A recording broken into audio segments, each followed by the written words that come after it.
The Toronto Raptors made some major moves in the offseason, but were they the wrong ones for the organization? This Athletic article had some harsh words to say about a few of them, particularly Immanuel Quickley's newest contract. Let's get into it.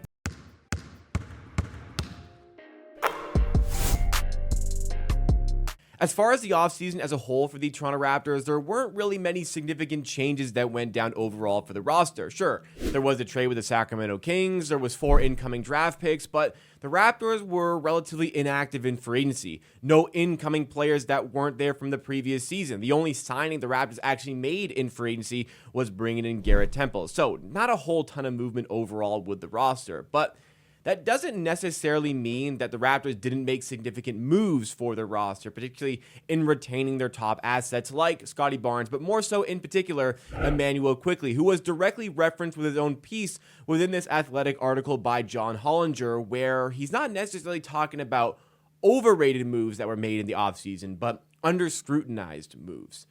Moves made by teams that did not get enough criticism when they went down. In fact, maybe even got some praise that it wasn't warranted. So we're going to investigate exactly what John Hollinger said negatively about the Raptors and try and determine if he's actually correct. We're doing so today on Amateur Sports, the YouTube channel, completely dedicated to Toronto Raptors content and videos like this, as well as live streams. Drop a like if you enjoy this one along the way. So the NBA's most under-scrutinized moves from Immanuel Quickley, directly referenced in the article titled to Max Christie. We're not going to worry about the other teams involved within this article. We're only going to be worrying about the Toronto Raptors. And in the piece about Immanuel Quickley, it was in reference to his new contract with the Raptors. Immanuel Quickley did commit a large portion of his future to the Raptors, but it definitely came at a price, a contract worth $32.5 million per season. Now, what's pretty good about this contract is that it's just a flat fee. $32.5 million per season. So even though it may feel expensive up front, it is not going to get any more expensive. And in fact, as the cap increases, the contract in theory will become a little bit cheaper for the Raptors to manage. $32.5 million is not far off of the max that Immanuel Quickley could have received after 4 years of experience in the NBA. But nonetheless, the Raptors wanted to commit Immanuel Quickley to their future. They wanted to ensure that the future involved the player who they expect to lead the offense going forward as the point guard. A role that differs to exactly what he was playing with the New York Knicks, and there isn't a ton of experience for Immanuel Quickley in that role as far as the NBA is concerned. So with a bit of a lack of experience overall, just from a year's standpoint in the NBA, and playing the role that the Toronto Raptors wanted, maybe not even looking at his absolute peak in that role with the Raptors in the second half of the season, John Hollinger had some choice words for that $32.5 million contract, suggesting that there really was no competition for the Raptors in this whole ordeal. After all, Immanuel Quickley was a restricted free agent, and were there really any other teams that were going to be throwing offer sheets his way in that sort of range? Well, that's a question that we're going to have to try and answer. As far as myself, in terms of what I wanted Immanuel Quickley to get paid, I felt as though the right value for Immanuel Quickley was right around $28 to $29 million, but just to ensure he commits his future here, perhaps the Raptors would have to go a little bit higher. The initial report was that it was going to be a $35 million contract. That one was a bit tougher for me to swallow. There's going to be some incentives within the contract that could help him get to that point, though they may not be super likely. So we're looking at about a $32.5 million contract here.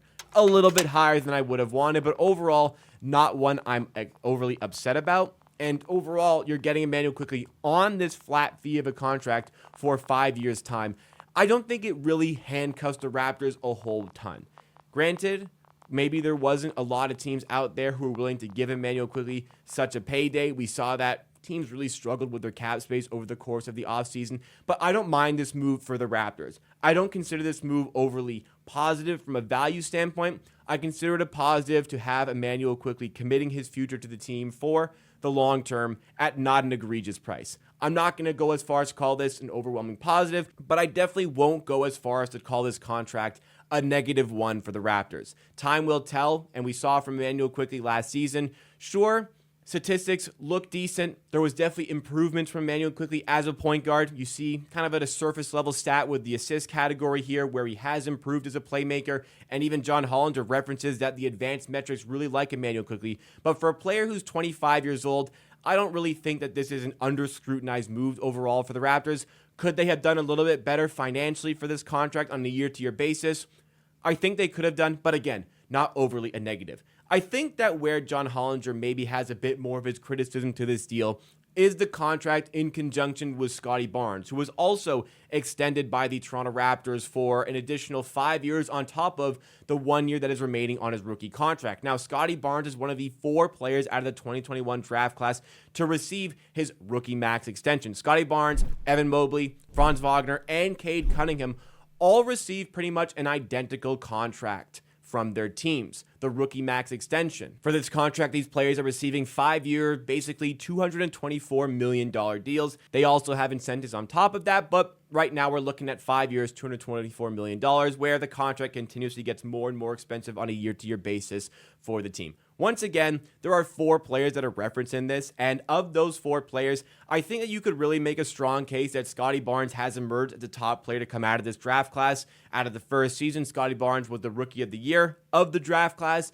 and after 3 seasons, one of the players has made it as an All-Star. Granted, it's referenced, albeit it's in the Eastern Conference, and it's as an injury reserve, but one of the 4 players has been made an NBA All-Star in the first 3 seasons of their career. That player is Scottie Barnes. When it comes to rookie max extensions like this, there really isn't a whole lot you can do with the situation, especially maybe when you're the Raptors and you're not in as much of a competitive environment as an example that was referenced in the article in Tyrese Maxey signing with the Philadelphia 76ers, where the Sixers waited an extra year to see what they really had with Maxey before committing the future there. And even at that point, maybe not going to the full extent financially that the likes of the Raptors, the Magic, the Pistons, and the Cavaliers have done with their players going into the final years of their rookie scale contract. So for Scottie Barnes, I'm looking at a player who is 23 years old, who is showing unbelievable strides so far, already appearing in an All-Star game,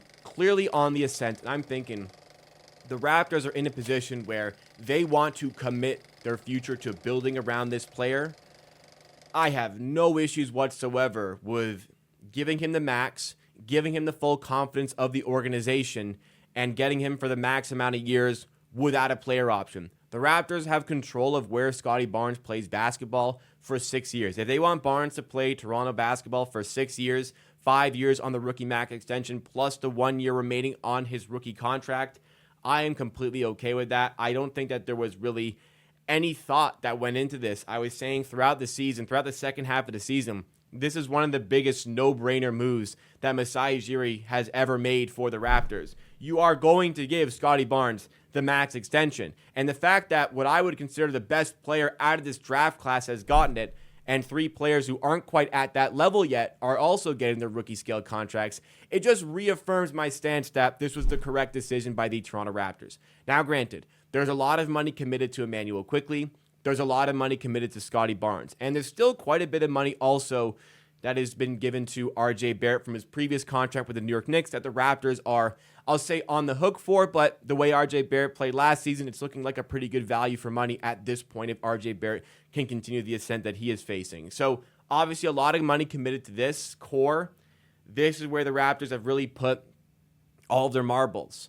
So where we're going to reap the benefits of this, if we do, is on internal development. So as far as this article is concerned right now, I think the Immanuel Quickley contract might have been a slight overpay, but one that may have made sense for the Raptors that I'm comfortable with. The Scottie Barnes contract was, once again, an absolute no-brainer for me, so I don't really see these moves being under-scrutinized. I think they were fine for the Raptors. I don't think they were home run sorts of moves, but again, I think they were fine moves and understandable moves for the Toronto Raptors to make, especially given the circumstances with their team. They want to put the confidence in these players to lead them going forward.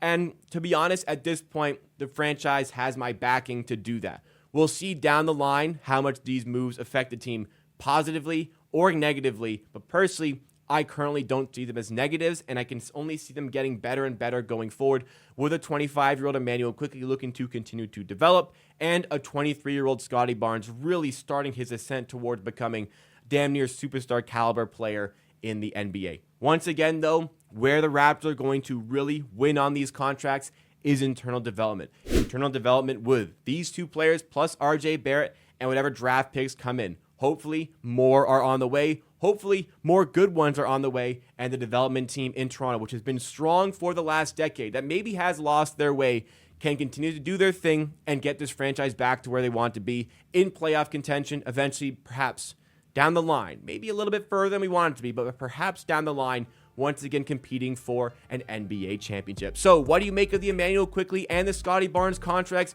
Do you agree with the criticism from the Athletic's John Hollinger, or do you agree with my assessment where I think that these moves are fine for the team?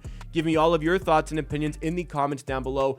That's all for me for today. Drop a like if you enjoyed this video, subscribe to Amateur Sports for more Raptors content, and I will see you again next time for another video.